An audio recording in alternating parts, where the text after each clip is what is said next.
Welcome, everybody, to another edition of the Lynn Serrano and Scott Jones and Friends show. And it's called As We All See It. And it's every Tuesday night at 7. We're glad you could join us tonight.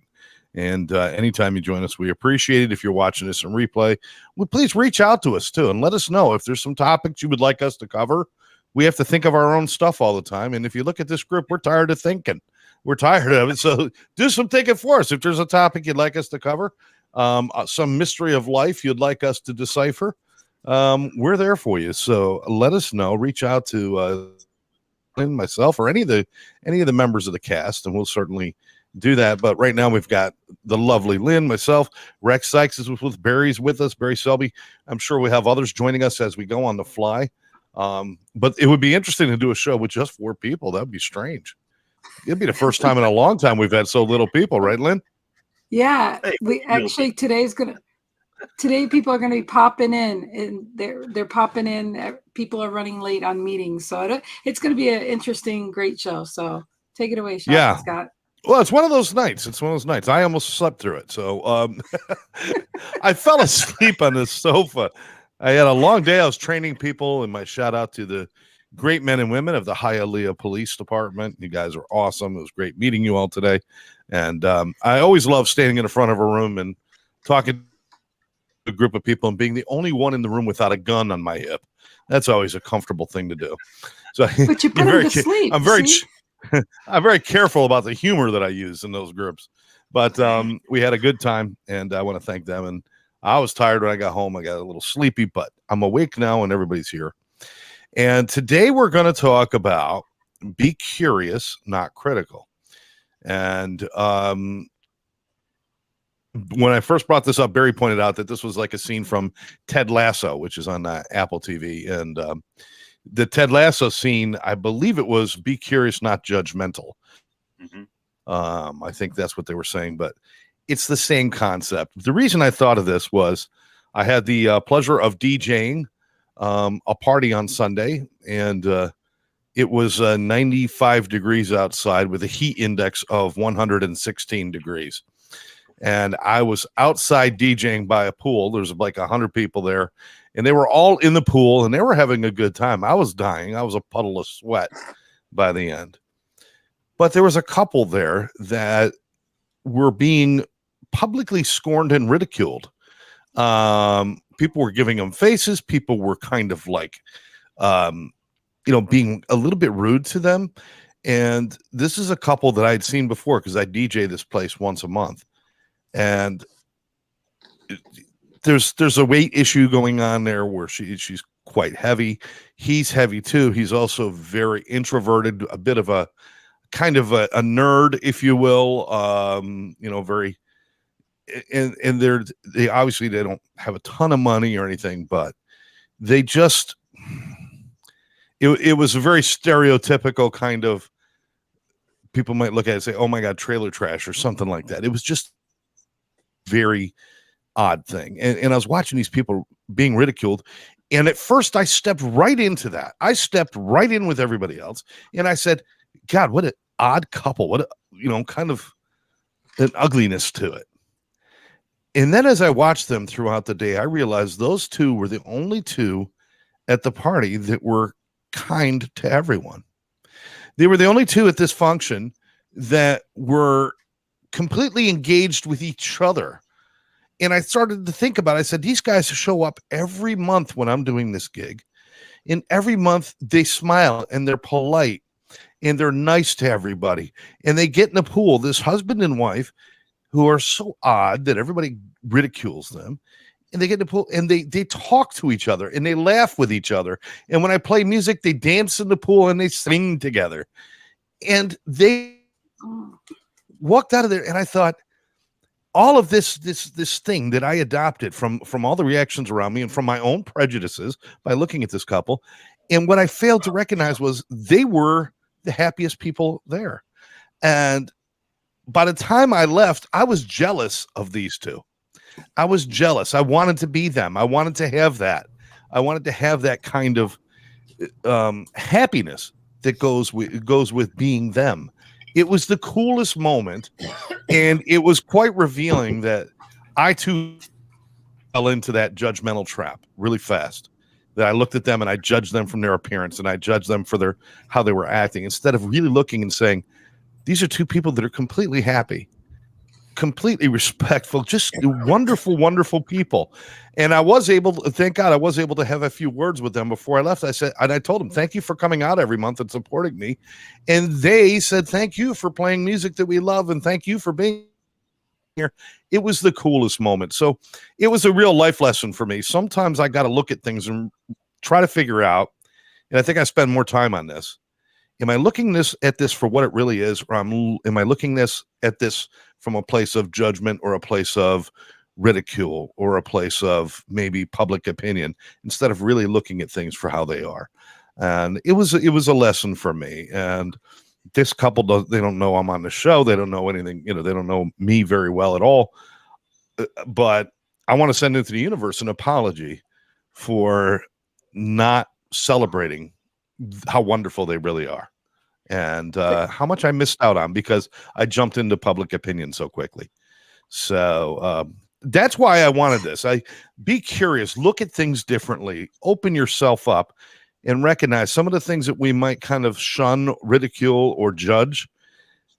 Maybe there's more to it than what we're seeing, and maybe we need to pay a little bit more attention. And I can only wish that everyone else at that party could have seen what I saw that day. Hopefully, maybe someday they will. But again, I don't want to fall into judging them either. It's their journey.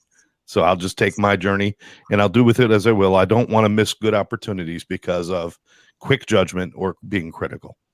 That's why I brought this up. I thought we could all kind of share on this a little bit. Again, just part of my journey. Kellen, thanks for joining us, darling. How could you be so stupid? You know what, Rex? That's kind of what I said to myself. Tell me, I'm curious. How could you be so stupid? Let me tell you how. Let me tell you how. Because no, you don't have to. You don't have to. Well, but it's me. It's what did I miss from that? I don't care what anybody else thinks of me, and I don't care if anybody thinks that I missed out on what could have been like really enjoying something really cool. Now I don't have to miss out anymore, so it's really cool. Go ahead, Lynn. Beautiful share. I'm sorry, I'm stepping on everybody, but a beautiful share. I mean, it really is, and obviously, I'm being a little bit facetious by being curious and critical, but but so many people do. So it's nice that two things. One is it's nice that you go, hey, I did this, and as a result, I missed out. How can I, get better at what I want to do? And then publicly, you say, well, I wanted to do a show about it because it's something that's important to me. So how do we stay open and how do we be curious? So it's just kudos to you. Well, thanks, brother. It's funny that this is all happening now because I think this is where the road meets pavement for me because, being a former bodybuilder and not knowing. Oh, before I talk about that, Rex, do you see who we have on the screen here? Would you like to introduce I do. It's a Dutch boy. Would you introduce him real quick for me, please? Oh, this is a wonderful guy. He is an expert in branding and just all around good stuff. He's amazing. He plays guitar. He's learning Dutch. He wants to move to Amsterdam. He's chewing some food, or he's chewing his cud. I don't know exactly. This is the amazing Mr. Paul McFarlane. Oh, and he's a screenwriter extraordinaire and all sorts of wonderful things. And he is the host of my clubhouse room in the morning. So surprise, Rex. He was a surprise for you. Thank you, Paul. My afternoons. No, thank you for being here. And it's funny because I know you came late to the party, but you want to paraphrase real quick, Scott, and then I want to pick up from there real quick on just your judgment or whatever, because we have some late people coming to the party here, and Kellen didn't get the beginning of your show. Well, without telling the story all over again, it's really about, be curious about things. Don't be critical about things. Don't place judgments before you find out what they're all about. I had an experience over the weekend. I was being critical of somebody because of the kind of falling along with the crowd. instead of being curious. And then I found out what a wonderful thing I was missing out on by not getting to know certain people. And I'm blessed that I was able to figure that out, because now I get to experience more things. But that's what we're really talking about, is being curious, not critical. Think it for ourselves, if no other way to say it. Think for yourselves. Don't fall into this crowd kind of mentality. That's what we're talking about. And thank you, Scott. And I just want to say that I've always fallen into the fact that I've been able to see a lot of things from my first language being Spanish, and going to a school that everybody spoke English and being segregated. The bilingual people, I didn't go in the bilingual. I was with all the English speaking people. And then just, knowing that I was better off not telling anybody I was Puerto Rican, going through high school and all grammar school and all that stuff. And when 6th grade, they found out I was Puerto Rican, I was Chatai. So when I went to different schools, I learned never to say that, because that was a bad thing to do. And, and I mean, just all these different things. And then from being a bodybuilder and having a good shape to just gaining all this weight and not being able to lose it, and having this lipedema and things like that, I just know how people were mean to people that were overweight or had a condition. And so I picked up those habits. I was just as bad and guilty to shame people. And I think more than anything, what comes back is I was one of those mean people. I mean, I could see myself. I'd never said that to anybody, but I would think those things. I mean, that was the lens. I never would say or treat anybody like that. But in my mind is like, eat a salad, kind of thing. I just never, I would never say that out loud, but that's how I looked at it. I just felt like, oh, they're just not taking care of themselves, without realizing they're doing the best they can, or you don't know. Like you said, you don't know what's going on. You're being critical without knowing anything until you're put in that position. It's a humbling experience. And so I think a lot of times I like to hide because I'm shameful for my behavior towards people that were in that situation. It's a humbling experience when it happens to you. And so I think that's where my shame comes, because that's why when I call it out, like, yeah, I got the big booty, I got the big thighs, or when I call those things out, I'm not being funny. I heard it from everybody else. They'd say it on me, or I just heard how judgmental they were. And so, and I've also lost 100 pounds. And then I hear people say, oh my gosh, you look so good, because before you look so gross and blah, blah, blah. I mean, I've been on both spectrums. And so, like you said, it's a humbling experience. And yet everybody's got to learn their lessons here and there. And, so I'm glad we're talking about this, because the point is it doesn't matter if it's weight, or it doesn't matter if it's what kind of business you do. It doesn't matter what anything is. We're always judging something. And Paul and I were kind of talking about that when we were talking the other day. And I don't know where everybody's going and what's going with the internet right now. So welcome back. And I think we lost somebody. Did we, or did we not? No, we're good. But anyways, anybody that wants to pick up from here, feel free. I can be the devil's advocate, because that seems to be me all the time. Go ahead, Kellyanne.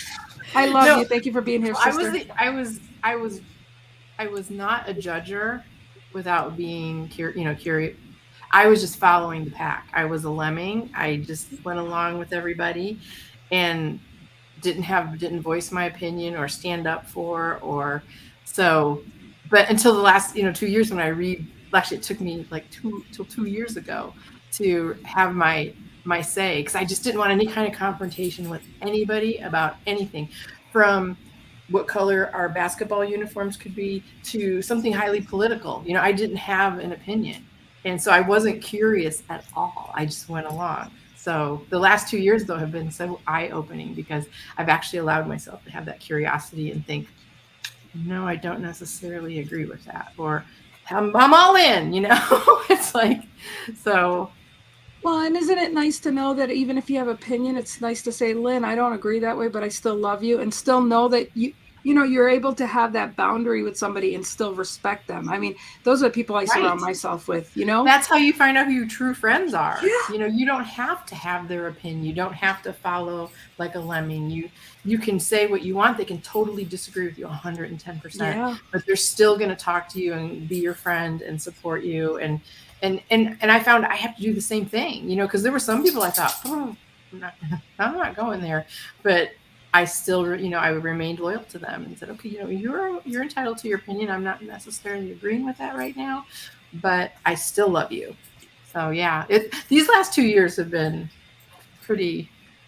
they're eye-opening and amazing. You're amazing, and I love you. Oh, thank you. I'd love to hear what Barry has to say about all this. Me? Mr. Ted Lasso. Yeah. Ted Lasso. No, Which, if you want to paraphrase that, because some of us don't have the Apple thing, and I think Paul's going to show us something here too. But so go ahead. Well, the thing for me was when you posted that in the Look, nice one. He's got props. The thing is that there are in the show, and I'm not going to do the show, but in the show there are these great little vignettes they have, these segments where they talk about certain principles, like one about the goldfish, another one which I love. But the thing about being curious, when you put that quote in the messenger, as soon as you said "be curious, not critical," what I heard in my head was what I saw in Ted Lasso, which is "be curious, not judgmental." Right. And that was a scene in the show, basically, where somebody who was the bully basically wanted to just like throw his weight around, and so he's just throwing darts, just looking so like nonchalant. And then Ted was like, threw some darts badly, and ended up basically having a challenge. The thing was, though, is that the whole point was what Ted was doing was such a beautiful play on showing how judgment works against people, as in the person who judges pays the price later on.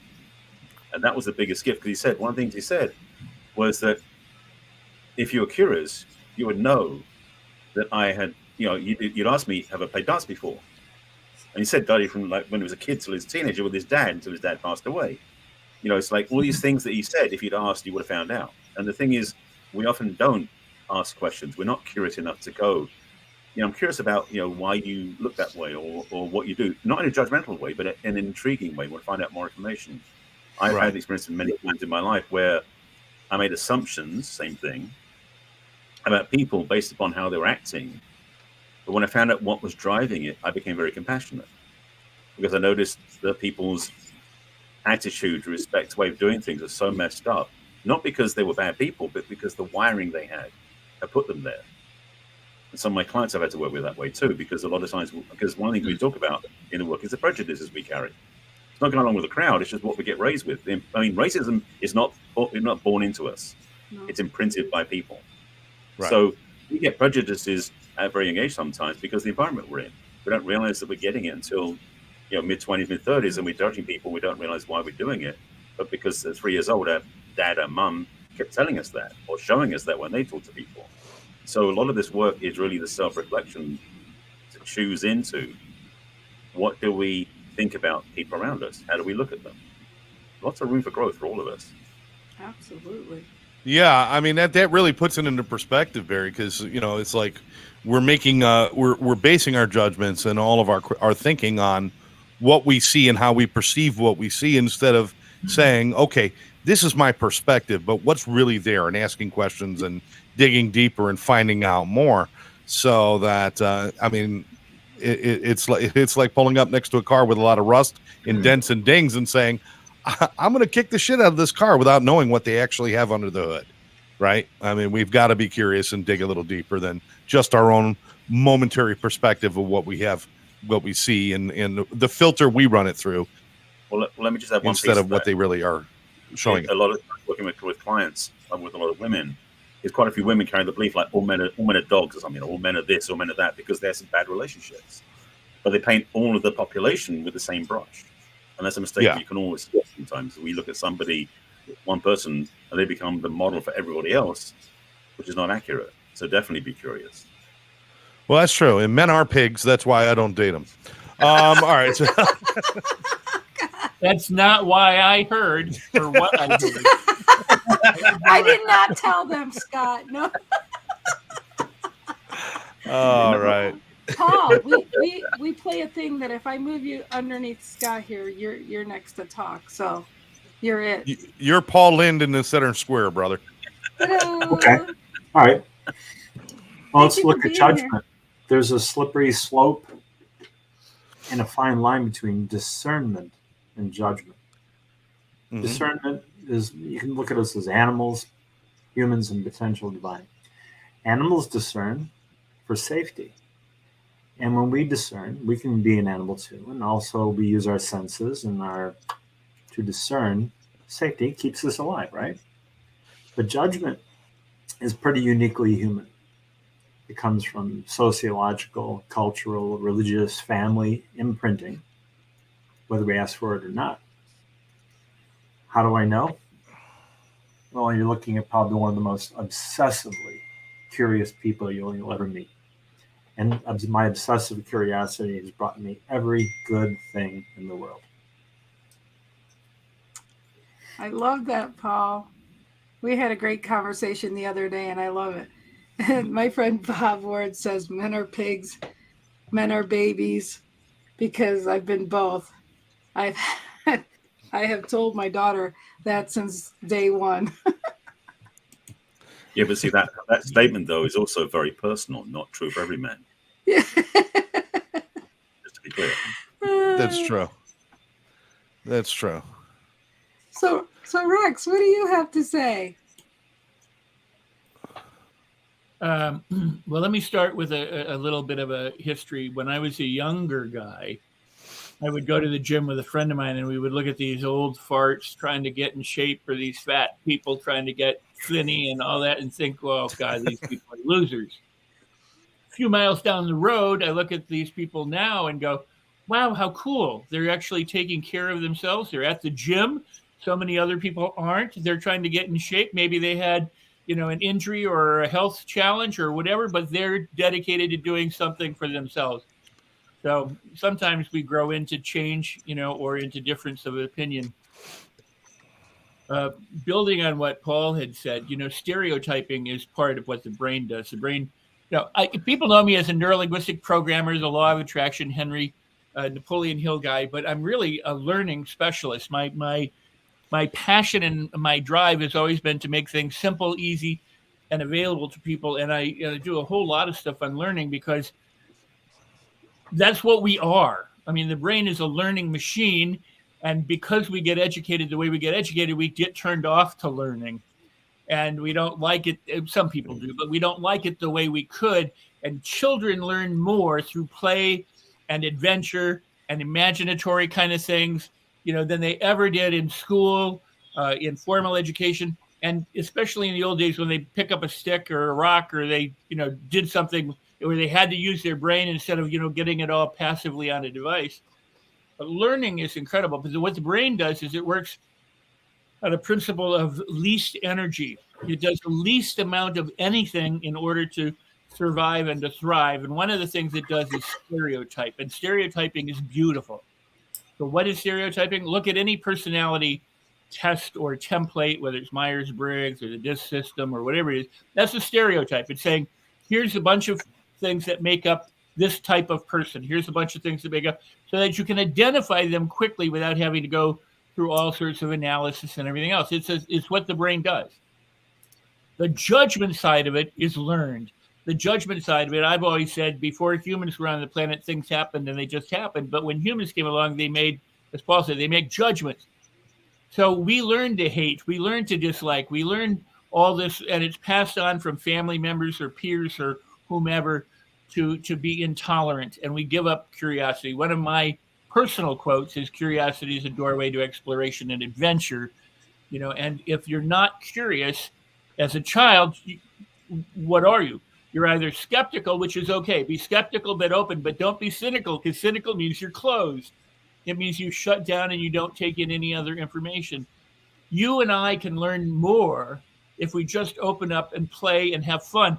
So for over 40 years, I've been saying, look, there's a way to learn and there's a way to change and transform. It's through play, and it's through delight, it's through curiosity, it's through attitude, it's through, all these different things. And people go, you're not being serious enough. We would dance and in the 80s, we would do dancing and singing and meditation and laughter. We'd have laughter meditation for an hour. And people go, this is frivolous. Not the participants, because they were transforming. It's people who would say, you're not taking the subject serious enough. And I go, I'm taking it lightly enough. And we would call it play shops, but nobody got that. They couldn't figure out what a play shop was, so we went back to saying But a friend of mine kept play shops, and the idea is play, have fun, enjoy, delight, and stay open because the alternative to being open is being closed, and being closed means you miss a hell of a lot.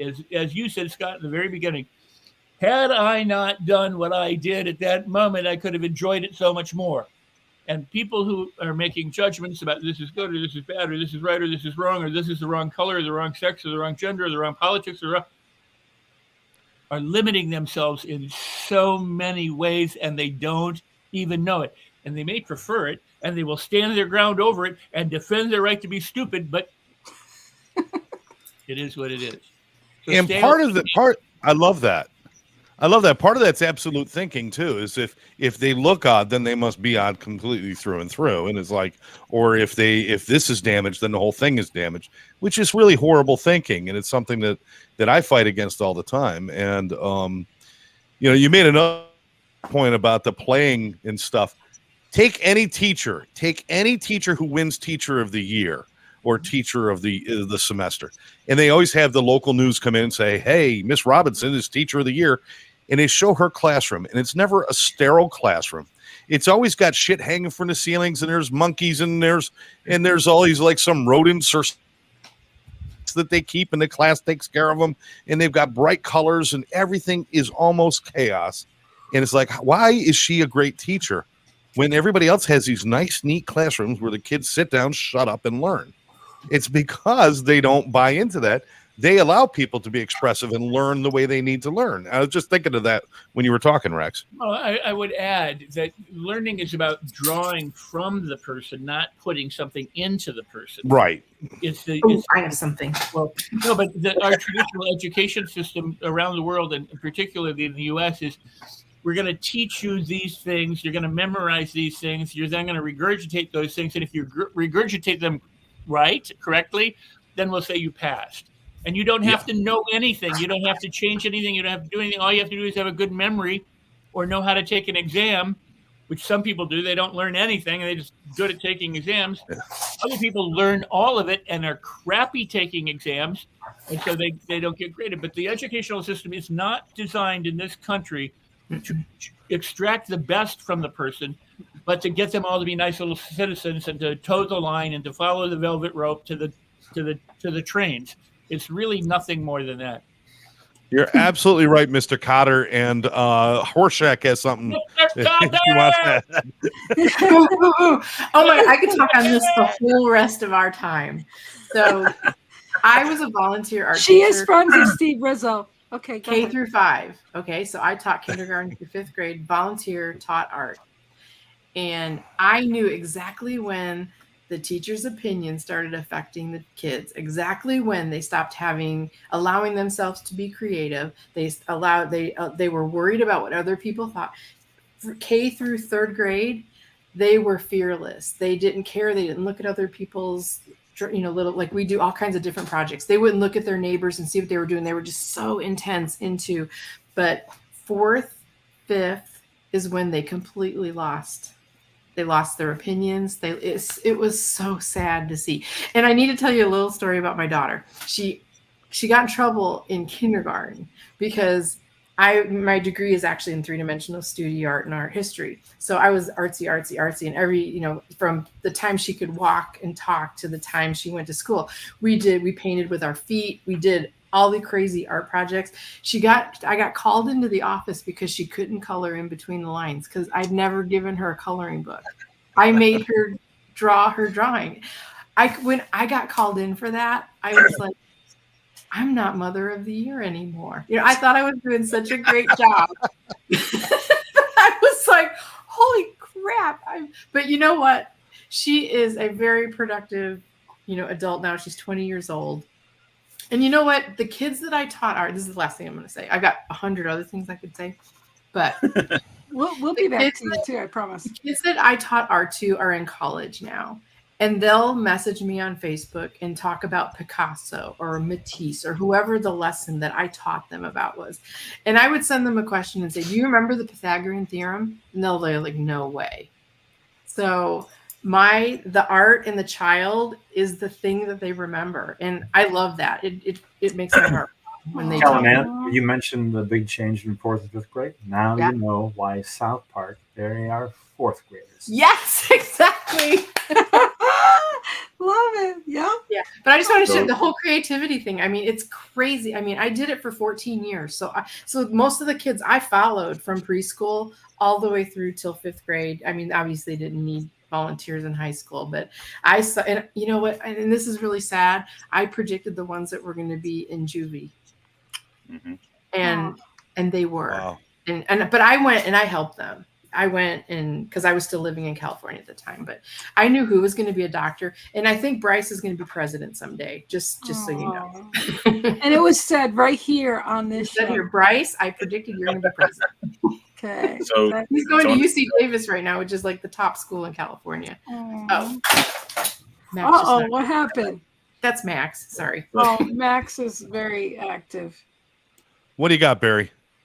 Well, just actually to take on from what Rex said, because coming from England, our education system in America has got a lot copied from England, and I don't even know what came before there. But the truth is, most of what was built into the school system back in the turn of the century, actually last century now, was designed for one purpose. It was designed to produce workers for the factories, for the production lines, because the schools, all the chairs and tables were in rows like production lines. They were basically doing things by rote. Everything that was taught in school, like Rex was saying, because academia is to stick stuff in, education is to pull stuff out, and education comes from, I think, Latin. It says to bring forth from within. But most schools are not built to be educational emporiums; they're meant to be academic input systems. And so it's absolutely true what Rex said. The school system wasn't designed for us to be free-thinking, creative people. It was to indoctrinate, which is why, unfortunately, people aren't curious as much now getting back to the topic. They've been trained to be negatively critical about things that don't fit the paradigm they're into now. Because the challenge is that a lot of kids don't get the input like Kellen gives them, where they can see things through a different lens and see life from a more expansive perspective.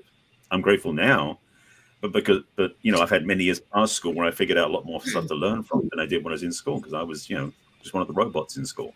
You know, I'm always thinking the bright side of things, and I'm just thinking of one right now. Thank God they don't make us go back to school when we're older. No, it'd be fun. I'd turn things up. Barry, do you know what the schools in Finland did? No, I think I've heard, but please do. Oh, it doesn't take long. But basically, you go back a few years, and the worst results of schools, Finland was really low. I mean, like USA low. And they actually did something about it. And in the grade schools there, they got rid of homework. They made sure the kids had an hour and a half of really good food, and they let them play outside as much as they wanted. And the results went. Mm-hmm.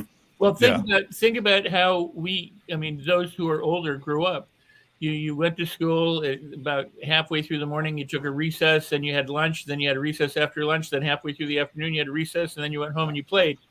You know, and at the time the food was normal food. It wasn't all the fast food kind of crap that we've done. And so what have they done? Nowadays, whether you're in grade school or high school, they're getting rid of gym class. Like you can go to high school now and you get a quarter of gym class, but not every day throughout the time that you're in school. So one semester you get gym. You know, they take away your recess and they give you shitty food and expect you to do well. And if you get up and move and fidget because you're filled with sugar or salt or whatever's going on, they go, well, let's give them drugs, and now we'll medicate them because they've got an issue. The issues are created by the system, not from the children. Yeah. I want to add something that, when I started my work, I did a lot of work with placebo effect. And at the time people say, oh, well, that's stupid. Placebo effect doesn't mean anything. It's just and who criticized it? It was mostly the experts. They would go, oh, the placebo effect is nothing. Now we know that the placebo effect really is a powerful effect. Not the placebo, the little pill or the amulet, that's something, but the effect of the ability to heal, because you think something's going to help you, or the ability to not heal because you don't think something's going to help you, is a very powerful effect. It's based on your beliefs and your attitude. And your attitude is everything. Learning is the same way. if you think about kids chasing butterflies or looking at caterpillars or being captivated, they're fascinated, they're curious, they're why, you know, and then we train that out of them. We put them in the schools. Nowadays, what do we have? We have something that's of benefit. We've got a phone or a computer, and we got this thing called Google. So you can go, oh, wow, how many people does it take to do this? And you can look it up on Google. Okay, I'm done. You don't have to, you know, in the old days, you had to go to the library, you had to go to the card catalog, you had to do some research, you had to do stuff. You go out and got a bunch of different books and you looked it up. Now you get your answer in a few seconds, and the answer is never the answer. I mean, you know, you say, what's the capital of Arizona? You go, boom, that's the answer. You don't have to go anywhere. You're done. The whole point of learning and growing and developing as a human being is to be captivated, to be captured by things. Those people who get really, really successful, and I just mean fame, they could be, you know, on a rock somewhere on an island and be just completely absorbed by, you know, birds or sounds or playing the violin or doing something. They get captivated. They have a passion. They have an enthusiasm. They're thrilled and they want to learn more. There are people who are octogenarian, you know, septuagenarian, 90-year-old people who are going, I'm getting better at this violin every day, because they understand that it's not about having been there and done that and getting an answer and getting some kind of facts and figures and regurgitating it.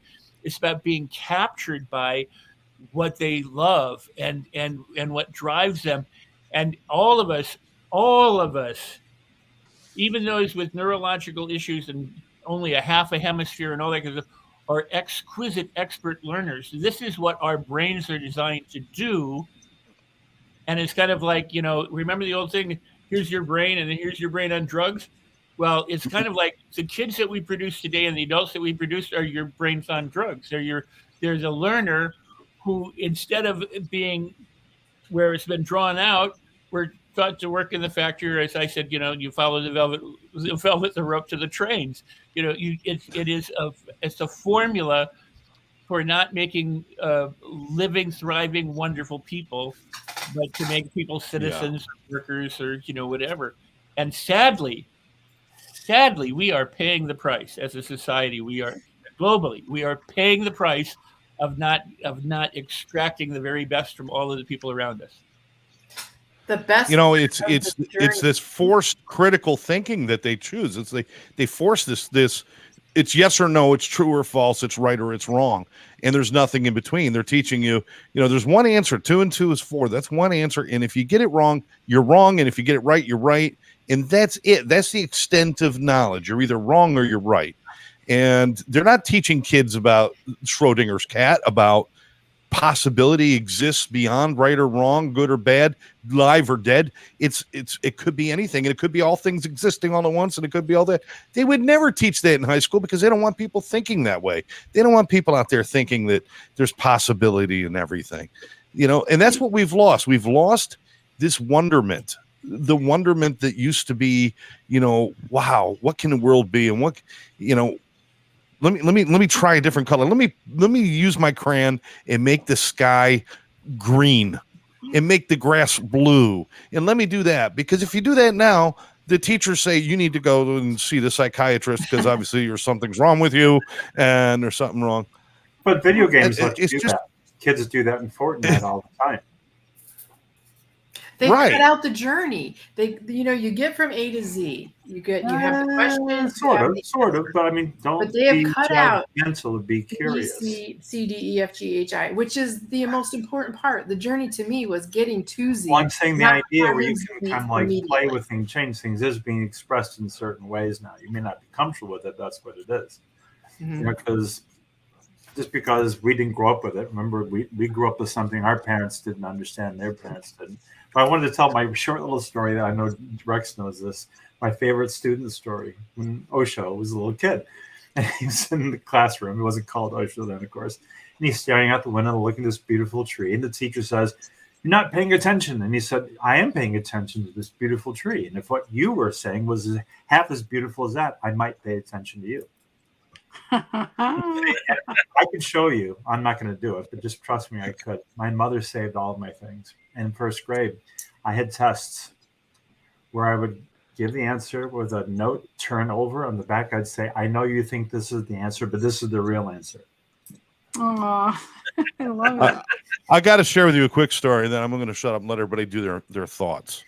But my son, I got a phone call, and they said, Mr. Jones, come down to the school, bring a new shirt for your son.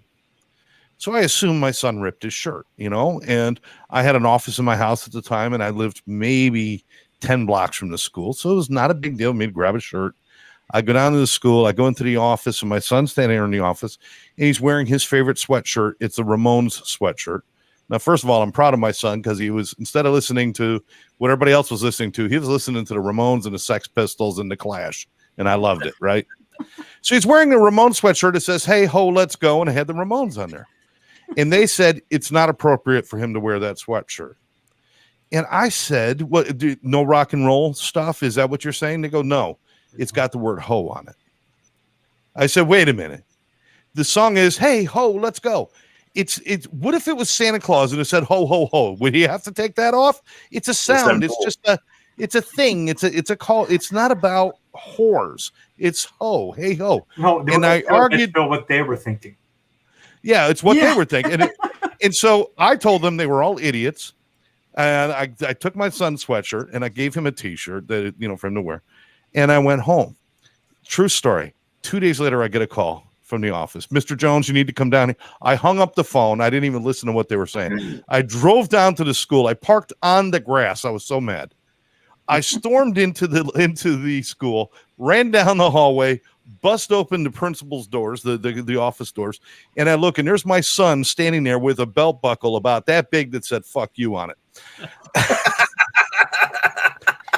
I said, "Son, you're on your own." I turned around and I left. It's a true story. This might be a shameless plug for Rex, but seriously, he does give a free course with his book, and it really brings down to the basics, and this topic really brings it full circle to the you don't know what you don't know. And he talks about we should be like childlike and stuff like that, and that I watched it once and it sticks to me like glue. And you should go to rexsikes.com and check that out. And like I always said, one of the worst things you can tell an adult is Rex, you what? Don't know. One of the worst things you can say to an adult is stop acting like a child. Yeah. Mm-hmm. We should be like a child. Act like a child. Got that down to an art form. Don't ever grow up. It's a trick, for sure. So Scott, go ahead and take it around. I love that. Thanks for that, Paul. Well, I mean, me being a child it's all about my music and my art and all the other stuff I do, and it's because it releases my inner child, and not my inner child like, oh, let's dig deep and go through. My inner child is I still like to play. There's nothing wrong with that. I like to play. I like to laugh. I like to have a good time, and screw it. But back to the topic. Let's wrap this up. Please do. Sure, first off, you gave me an idea for a sweatshirt that says, "Hey, whores, let's go." Why? And what does heave ho mean? That's what happens when you eat. What does heave ho mean? Right. What happens when you eat too much ho? There you go. Oh my God. So I was talking about the placebo, and that the experts are the ones who were poo-pooing the idea of the placebo, and now we know that placebo is truly valuable. But we've been talking about play and building new neural pathways, and about how you can learn more as a child than you can in traditional education, and so that you need to have physical activity and music and play and dance and all these kinds of things to wire stuff in. Now the experts are beginning to say, yeah, it takes 400 repetitions in order to neural wire something in, or 10,000 hours to be an expert. Unless, of course, you play. Then it's quicker and faster and easier. And so the more delightful you make things, especially when it comes to learning, the more it's going to stay with people, and they're going to love the process. If you make the process arduous, right? So make it light, make it lively, make it enjoyable. Attitude is the number one predictor for success in all areas of your life. What's one of the best attitudes to have? Curiosity, captivation, the ability to be captivated and to be enthused and to be fascinated and to be open and to be available to what the world around you, including what's inside yourself, is to be expressed, and so few people, because they can't codify that. But what Paul was saying about Finland, if we did that here, you would see a substantial change in the ability of our children to go. But guess what? They're never going to do it. I mean, well, let's say they're never going to do it until they actually do it. Yeah. Right? We all talked about our kids, so I gotta be in that pool too. It's just like, you were talking about making it fun. My daughter, when she was in kindergarten, she learned her ABCs by singing it, right? Literally, they wanted to flunk her because she said at the end of her ABCs, "Now I know my ABCs." I kid you not. They wanted to flunk her because she added that at the end. So, rest my case. Now I know my ABCs. Screw you, go to hell and leave me alone. Yeah. That's what the belt buckle's for. That's what the belt buckle's for. You should have said, "No, he learns well from you guys. He's got his own response to what you've been." He does. So let's go with the beautiful Kellen Ann. Yeah. I'm going to follow off of what Rex said, make it fun. And the perfect example was the example I gave you guys. They could remember lessons from Matisse and from Picasso, but they don't remember the Pythagorean theorem. So giving them the opportunity to be curious was the success that I felt in my lessons. See, I'm an optimist. I believe someone could teach the Pythagorean theorem and make it hilarious. Well, you could, yes. Absolutely. You can add flavor to it. But they don't remember it. Right. Give me that chance. There, Paul. Oh, go ahead. Paul, go ahead. What do you, this is a chance to wrap up. Give yourself like a couple minutes to tell us what you're thinking. Or not. You can just stand there. Okay, honestly. And thank you, Kellen. Exactly. I'm thinking, Scott, I hope your son starts listening to music you hate. Then you can grow. Then you can grow. He did. I actually caught him listening to Taylor Swift one time.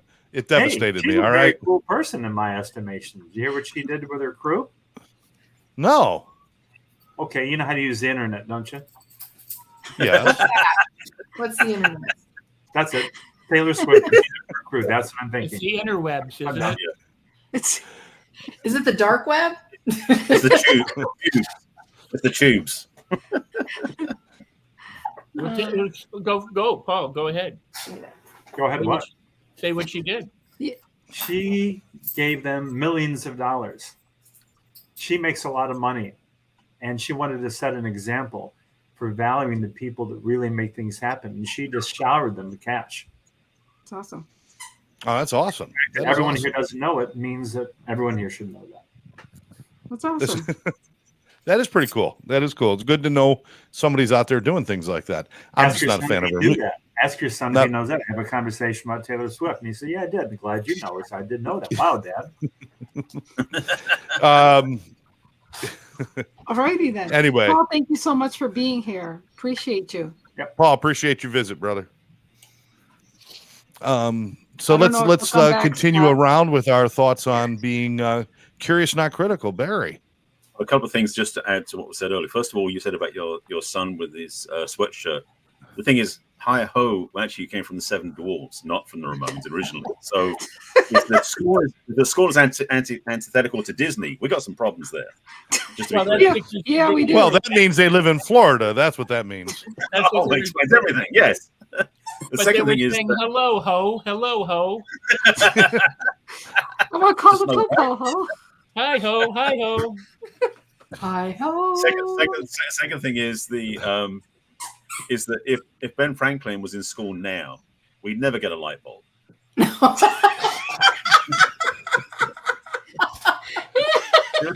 get my point? That's the thing, because the thing is, our kids don't learn to experiment, to make mistakes, to get clumsy, to keep having do-overs. That's one of the biggest failings I think we have of anything in life. The other thing is, and I think you touched on this, Rex, too. There's a quote I remember hearing from one of the teachers, and it's been repeated many, many times, different teachers, about if you're not growing, you're dying. If you're not learning, you're dying, as far as I'm concerned. So yes, being a lifelong learner is the joy of being on this planet. So if you're not taking in new information, reading new books, watching new stories, getting more educated, informed, and enlightened. You're wasting your time, frankly. So I'm very passionate about people becoming better at being better. And I'm in a coaching program now as a student because I ain't done yet. So I want to keep learning to be better at being myself. You know, it's part of the fun of being alive.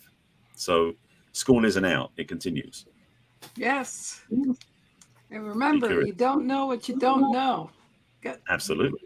First part of getting help is being helped by the isn't right people.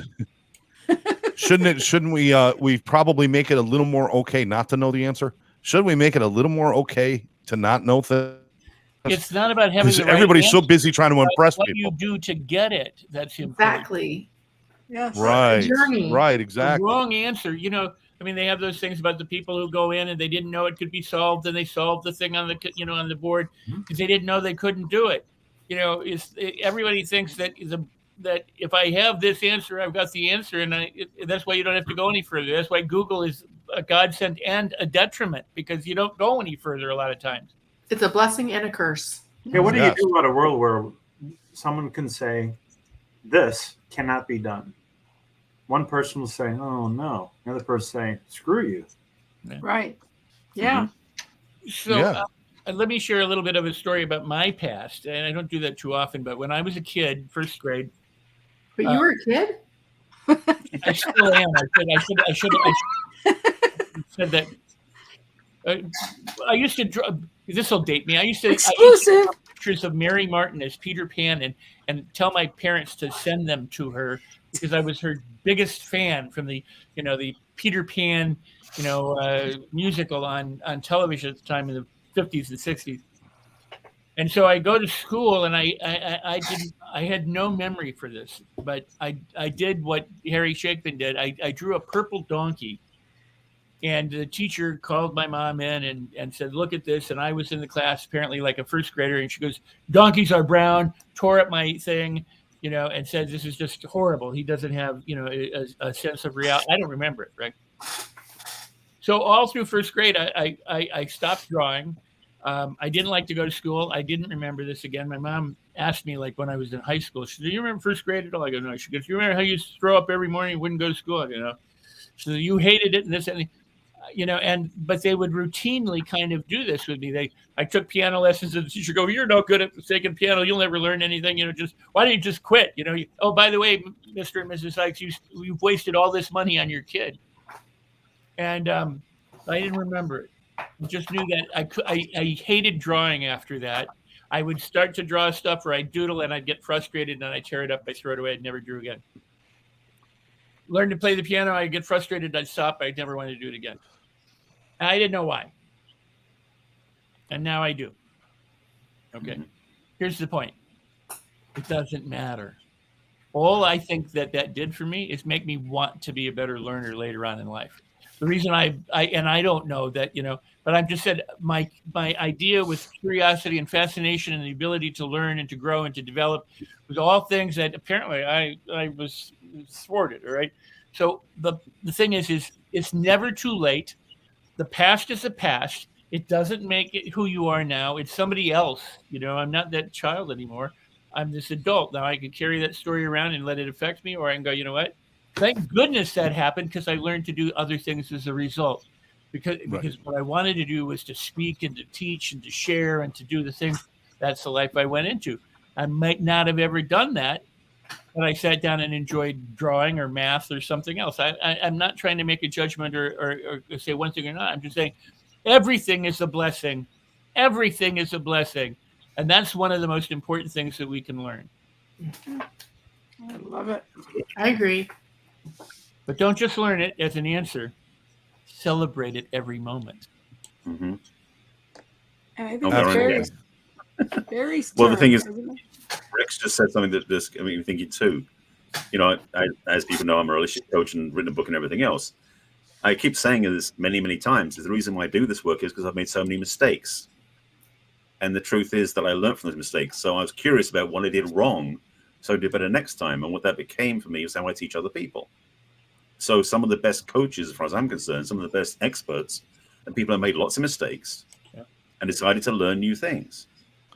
So the thing for me is about those people who are in high demand who really know what they're talking about are the ones that did get curious about what they did wrong, how they could do better, what they were doing, rather than judging themselves saying, I'm never going to, it's like what they say, the definition of a successful walker is someone who gets up one more time, then they fall down.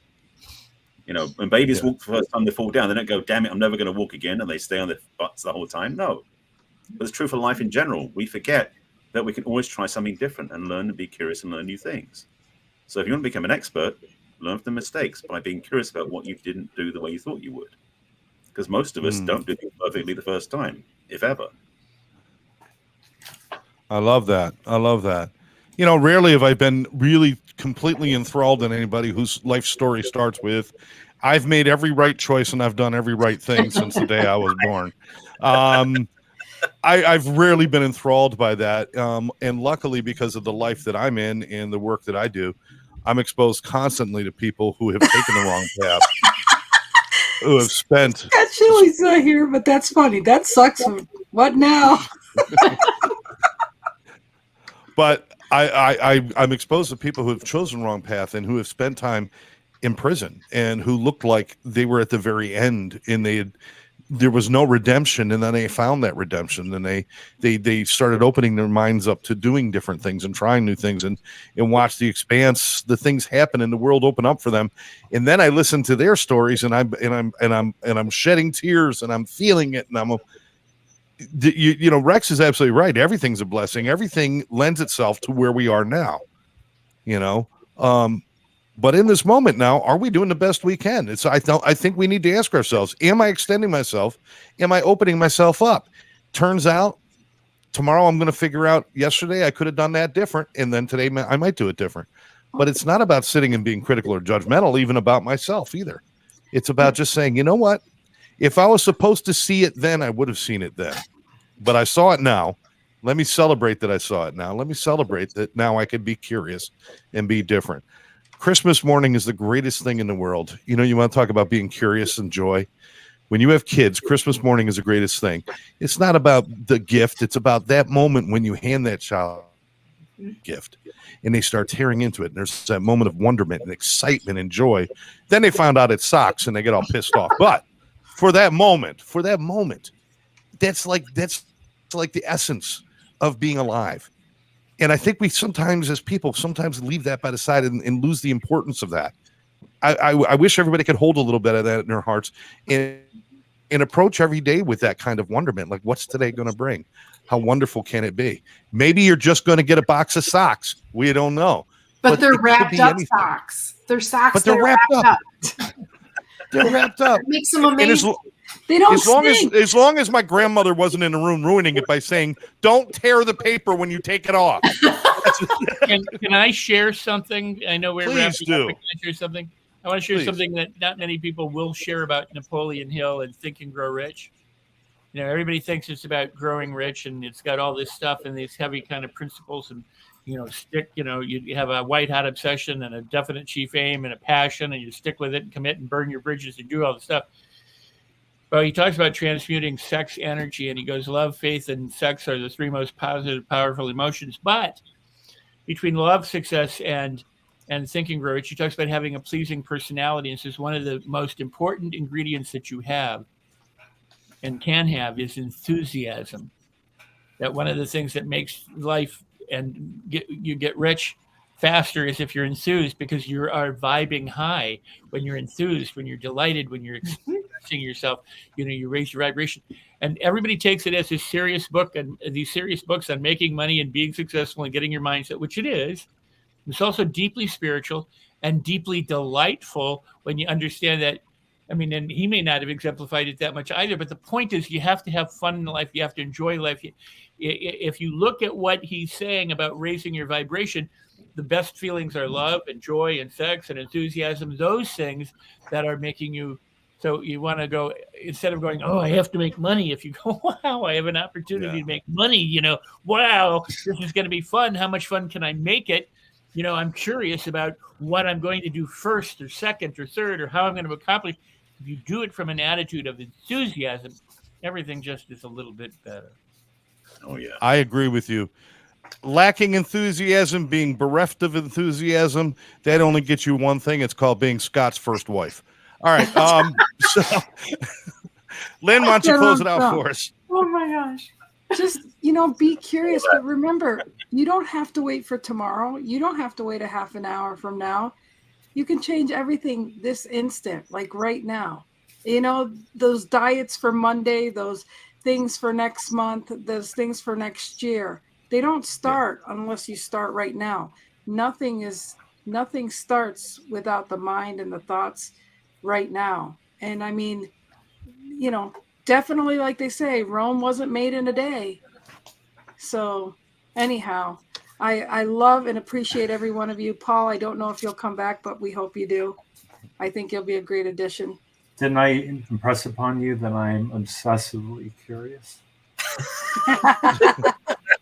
Oh, I think you'll fit in here with the rest of the crew. Again, love, appreciate you guys. And like Scott says, until something else exciting happens on CBS on Tuesdays, I guess we'll all we're right here. Yeah. We love all y'all. All right, you guys. Have a good one. And we hope to see you next week. Thanks, everybody. God bless. God bless. Keeping me safe and sound.